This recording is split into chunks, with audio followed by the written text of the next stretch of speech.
Hi friends, நான் உங்கள் நண்பன் குட்டி. இன்றைக்கி புளியை வச்சு மல்லித்தழை ரசம். இந்த மல்லித்தழை ரசம் செய்யும் போது அவ்வளோ வாசனையாக இருக்கும். ரசம் சாப்பிடும் போது டேஸ்ட்டாக இருக்கும். வீடியோவை தொடர்ந்து பாருங்கள். முன்னாடி புளியை நல்லா ஊற வச்சு பிசைஞ்சு ஊற வச்சிருவேன். இப்போது அந்த மல்லிக்கட்டு தழை இருக்கு இல்லையா, அதை ஒரு கத்தி அப்படியே எடுத்தால் அடிப்பகுதியில் வேரோட மண் இருக்கும். நுனி பகுதியில் எப்பவும் போல் நமக்கு தழை இருக்கும். நடுவில் ஒரு தண்டு பகுதி இருக்கு இல்லையா, அதை நாம் எப்போவுமே வெட்டி கீழே போட்டுடுவோம். ஆனால் இன்றைக்கி அந்த தண்டு பகுதியை வச்சு ரசம் செய்ய போகிற வீடியோவை பாருங்கள். இந்த மாதிரி நீங்கள் ஃபங்க்ஷனில் வச்சிங்கன்னா நீங்கள் செய்கிற பிரியாணி சமையலை விட இந்த ரசம் சூப்பர்னு உங்களை பாராட்டுவாங்க. இப்போது மல்லித்தழை கட்டி எடுத்து முன்பகுதியும் அடிப்பகுதியும் வெட்டி தனியாக எடுத்துட்டு நடுவில் தண்டு பகுதி இருக்கு இல்லையா, அதை நல்லா உதிரி எடுத்துட்டு அப்படியே தண்ணியில் அலசணும். நல்லா புரிஞ்சுக்கிங்க, அந்த தண்டு பகுதியை கசக்கக்கூடாது.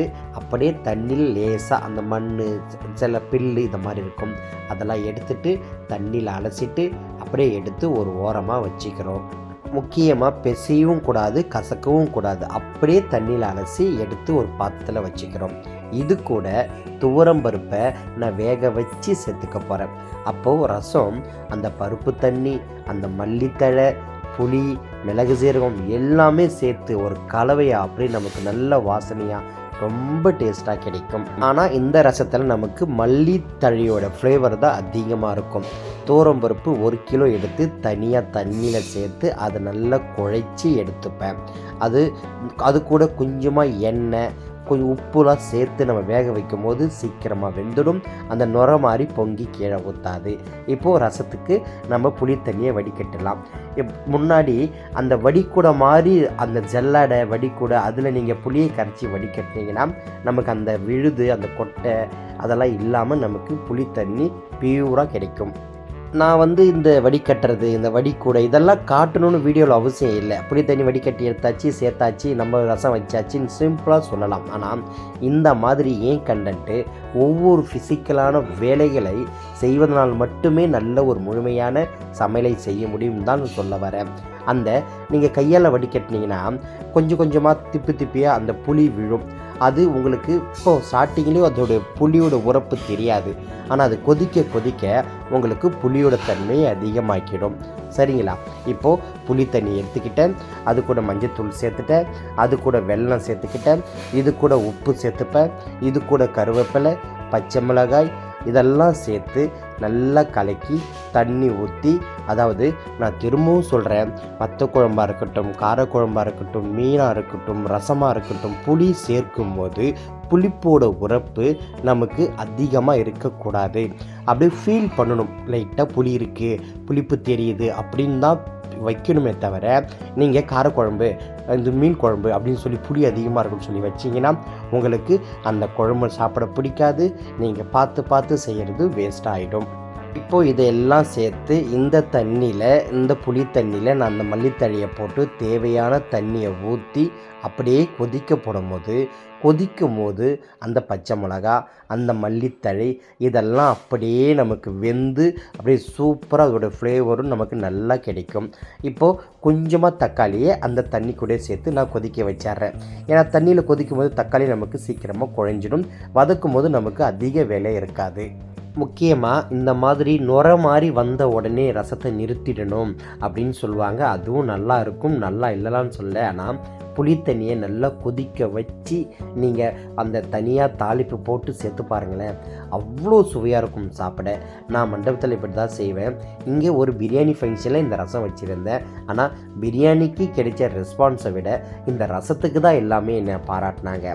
ஏன்னா அந்த ரசம் ஊற்றும் போது அவ்வளோ ஒரு வாசனை கிடைக்கும், சாப்பிட்றதுக்கு இன்ட்ரெஸ்ட்டு கிடைக்கும். கடைசியாக நான் இந்த ரசத்தை இந்த மல்லித்தழையெல்லாம் வடிகட்டி எடுத்துருவேன். ஆனால் இங்கே நம்ம அந்த கடைசியாக பார்த்திங்கன்னா இதெல்லாம் அடியில் தங்கிடும். மேலாக வடிகட்டிக்கலாம், இல்லை நீங்கள் வடிகரண்டியை வச்சு வடிகட்டி கூட எடுத்துடலாம்.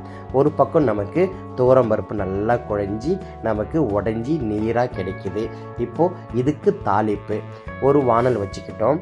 அந்த வானலில் எண்ணெய் ஊற்றுறோம். ரசத்துக்கு எப்போவுமே அதிகமாக எண்ணெய் தேவையில்லை. சும்மா ஒரு 1/2 லிட்டர் அளவுக்கு நம்ம எண்ணெய் ஊற்றி இது கூட கடுகு, இது கூட நம்ம கருவேப்பிலை, அந்த காய்ந்த குண்டு மிளகாய், பச்சை மிளகாய் இதெல்லாம் எப்பவும் போல் சேர்த்து நம்ம வதக்குறோம். நீங்கள் இந்த மாதிரி தாளிப்புக்கெல்லாம் குண்டு மிளகாய் எடுத்துக்கோங்க. நல்ல காரம் கிடைக்கும், வாசனை கிடைக்கும், நமக்கு நல்ல ஒரு ருசி கிடைக்கும். இந்த மாதிரி குண்டு மிளகாய் சேர்த்து நல்லா பொன்னிறமாக, அதாவது இந்த மாதிரி இந்த கடுகு குண்டு மிளகாய் பச்சை மிளகாய் சேர்க்கும் போது அந்த எண்ணெய் காஞ்ச உடனே மிதமான சூடு வச்சுக்கிட்டோம். நம்ம போட்ட உடனே டக்கு டக்குன்னு தீயுதுன்னு அடுத்து வேகமாக செஞ்சாலே நமக்கு சரியான ஒரு சமையல் வராது. சரிங்களா? அதனால் இப்போ எப்பவும் போல் நான் சொன்ன மாதிரி அந்த கடுகு, அந்த குண்டு மிளகாய், கருவேப்பிலை, பச்சை மிளகாய் எல்லாம் சேர்த்து இது கூட நம்ம பூண்டு அரைச்ச சாந்து, இது ரொம்ப ரொம்ப முக்கியம். எல்லோரும் இடித்து போடுவாங்க பூண்டை, நான் இங்கே அரைச்சி சேர்த்துக்கிறேன். நீங்கள் நல்லா தோலை உரித்து அரைச்சி இந்த மாதிரி எண்ணெயில் வதக்கி, இப்போ இந்த பூண்டு சாந்து கொஞ்சம் வதங்கின உடனே இது கூட தக்காளி, நம்ம பாதி தக்காளியை நம்ம கொதிக்கும் போது சேர்த்துட்டோம்.